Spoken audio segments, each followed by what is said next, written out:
रोस्टमबाट मैले माफी मागेको थिएँ नीति तथा कार्यक्रममा छलफल हुँदै गर्दा सिद्धान्त तथा प्राथमिकताको छलफल बेलामा पनि यो केही चेन्जेस हुँदैन वक्तित्व कला प्रतियोगिता मात्र हो दिनको सञ्चालन खर्च औसतमा 14 लाख रुपियाँ छ हैन 5 दिनको छलफल भयो सिद्धान्त तथा प्राथमिकतामा 5 दिनको छलफलमा त्यो पारित भयो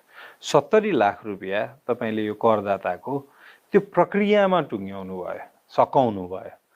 त्यो 5 दिनको बहस तपाईले 1 दिनको 3 घण्टाको बहसको सट्टा 10 घण्टा गरिदिनु भएको भए चेन्ज हुने केही पनि होइन यहाँ त अब त्यो बहुमतको इगोको कुरा हुन्छ हैन हुन्छ हुँदैनमै सकिन्छ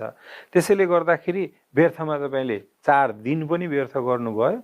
र 70 लाख रुपियाँ पनि सकाउनु भयो सो यस्तो कुरामा मान्छेहरूले ल ठीक छ यो प्रोडक्टिभ हो हाम्रो लागि च्यालेन्जेस छ हैन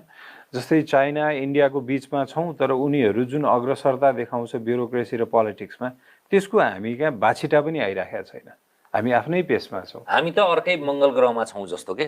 तपाईले त त्यो बैठक बसेको 3-3 घण्टाको कुरा गर्नुभयो त्यस यताका कुरा गरौँ न त्यो